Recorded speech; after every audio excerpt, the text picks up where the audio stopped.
After something so beautiful, it's really hard to break that moment of joy and start speaking. However, I will continue. The text that I've taken this morning is Jesus said to them again, "Peace be with you. As the Father has sent me, even so I send you." Have you struggled at all with the resurrection, the possibility of a resuscitated body? I know that most people in the church have. When we look at the New Testament scholars who are examining the historical Jesus, they speak in terms of the importance of looking behind the stories of the early Christian communities. They stress the importance of understanding the circumstances in which the recorded events take place. Many of these scholars were also skilled and scholarly in the issue of history and in the embedding of history. They stress the importance of understanding also the message rather than the literal interpretation. They need to understand, so we need to understand something of the truth about what actually happened as different from the legend that has developed over time. This will mean at times stripping away layers of interpretation that have clouded the message of Jesus, and in the light of new information and new understanding, no longer appear relevant to our understanding of the person of Jesus and of the resurrection. They also seek to understand why a particular legend gained precedence over others. However, if you want to encounter this Jesus of Nazareth, you're going to have to do more than place him in an appropriate historical context. The emphasis in the gospel story today is that Jesus is a real human being, a flesh and blood person. At the time that this gospel was being written, there was an attempt to portray Jesus as a divine being, as something other than being truly human. This, of course, continued on for many centuries. The theory that prevailed was that Jesus was fully divine and only appeared to be human. The gospel story we read today is aimed at dispelling this doubt. 3 times in 12 verses, the term "peace be with you" is uttered by Jesus, followed by, "As the Father has sent me, so I send you." This message sums up the meaning of the resurrection, the experience of firstly being compelled to do so, what Jesus did. Follow my example. Do what God demands of you. The disciples could then say, "My life is no longer my own because, as Jesus claimed, the Spirit of God lives within me." The second part of the message is this: the disciples receive the Holy Spirit of God, which will be an advocate and a comforter. Sometimes the word paraclete is used, which simply means the comforter or one who comes alongside. The Holy Spirit is also the defender of victims, in that the Spirit defends by forgiving those who commit a wrongdoing. The Gospel tells us that unless people experience forgiveness, they won't be forgiven. They need to know that they are forgiven. Those who understand that they have been forgiven are able to offer forgiveness. Rowan Williams, the Anglican, wrote, "The only way to understand the resurrection is to understand the process of renewing humanity through forgiveness." The empty tomb does not prove the resurrection, and no amount of apparitions, no matter how well documented, prove the resurrection. The power of the resurrection is in the testimony of human lives communicating forgiveness. The resurrection is an experience of forgiveness. The disciples had all abandoned Jesus. They had denied association with him. In some ways, they had been complicit with his executioners. The fact that the resurrection was happening was for them an experience of forgiveness. What do we do now? Some years ago, I was providing counselling for young offenders. And I remember in one circumstance, this 15-year-old girl, and I was sitting with her parents, particularly she had a conflict with her father. And she expressed very clearly one of the reasons that she continued to abscond from home and get into all sorts of trouble with the law was that she didn't feel that she was loved. And I could see the father sitting there, and he was a big man, and his chest was heaving. And she said, "You don't tell me you love me." He said, "You know I love you." She said, "Yes, but you don't say it." And I turned to him and I said, "Would you like to tell your daughter you love her?" And he said, and burst into tears.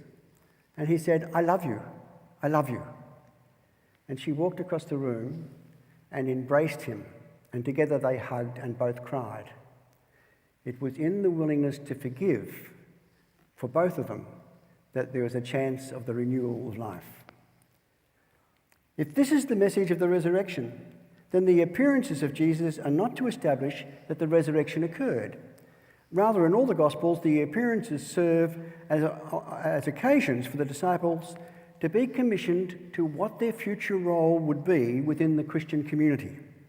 The central issue is not what happened to Jesus, but rather how are we to order our life together as the continuing community of the Jesus movement. The message of the resurrection is about how we convey the message of Jesus to the world in which we live. You'll note that I'm saying it's not the message about Jesus. It's the message of Jesus that we need to proclaim. However, this also means that if you wish to encounter the risen Jesus, then you have to be in places where Jesus is. You need to be with people for whom Jesus suffers today, such as the stranger on the road, or the one who invites you to eat and break bread, your fellow travellers. You need to listen deeply for the voice of Jesus where two or three are gathered together.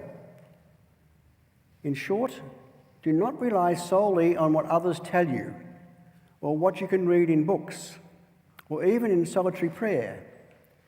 Connect with the Spirit of God in Jesus through community.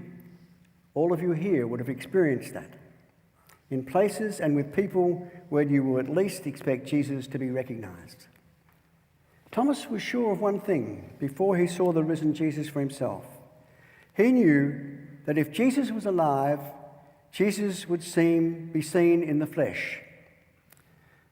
Thomas has had a really bad press because he's presented not only as a doubter, but as a dubious figure.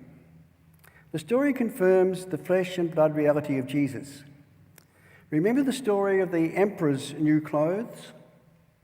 Remember that it was the small child who was willing to voice the doubts in the minds of the adults when he proclaims, "The emperor is really naked." Thomas asks the question that many of us have had in our own experience. Is this really Jesus?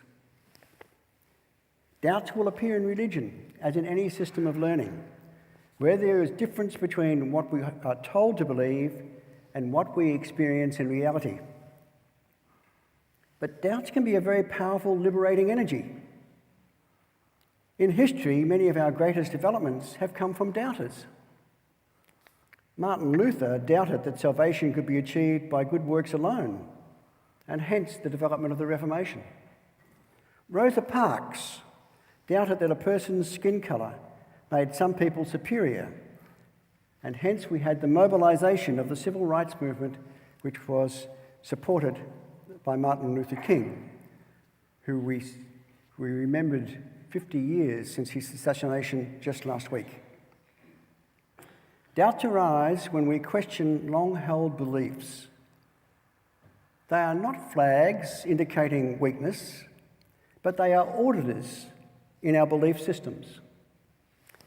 We do not gain faith by asking questions, but our faith can be vulnerable if we walk away from the questions. As Paul Tillich once said, there is faith in every serious doubt, namely the faith in truth as such, even if the only truth we can express is our lack of truth.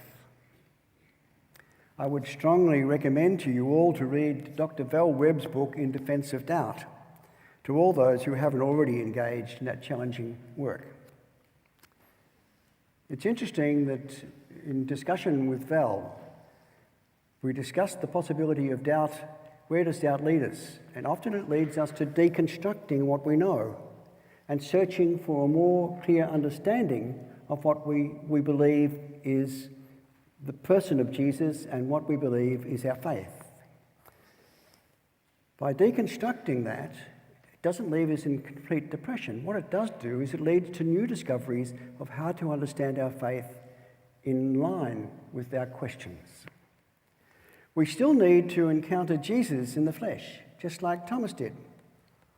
And we do that by engaging with the people around us, in the people in this community of believers, as well as in the stranger in the street. When we baptize a small child, it is important to be aware that these small children will meet the caring, loving Spirit of God, of Jesus, in the people they encounter, in their family, in their friends, in this community of faith. We cannot live the life of the baptized outside the community. It cannot be experienced without other human beings with whom we can form relationships of justice, whom we can love, whom we can forgive, and from whom we can receive what Jesus has to give, the liberation and support of God's Spirit. Each time I conduct a baptismal service, I wait with eager anticipation for the congregation to say, "We will," as we vow to support those baptized, their parents and family, as they make God's Spirit real to each other. Our journey isn't always easy. The message of Jesus will place us at times in tension with our culture, as people are experiencing at the moment, here as well as in the United States. And we will need all the support we can get. Our children will need all the love and support we can muster as they grow towards wholeness. Jesus comes to us today in the sacrament of baptism, and Jesus proclaims that peace is ours. But not only that, he comes to call us to provide us with the comfort of his Spirit. He comes to encourage us to help spread the news. He comes to ask us to spread his word of healing, wholeness, and renewal. Come with all your doubts and your concerns, but come in peace. Today is a time to renew our vows, to recognize God's Spirit within, and to affirm the message of Jesus that the Spirit of God is present in every situation and within every human being. Amen. Let us now say together a celebration of faith.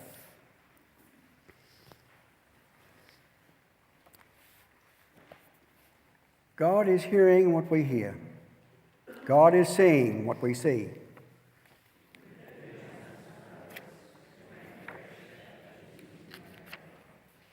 God is crying when we cry. God is laughing when we laugh.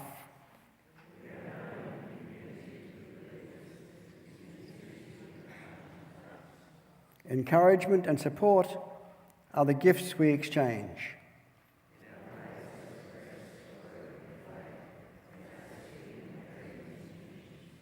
In our physical, emotional, and spiritual relating.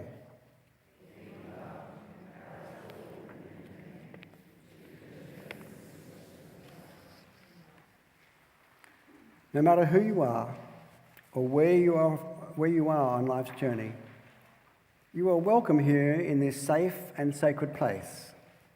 So let us greet each other as a sign of God's peace. The peace and presence of God is here to stay. Now let us offer peace to our neighbours.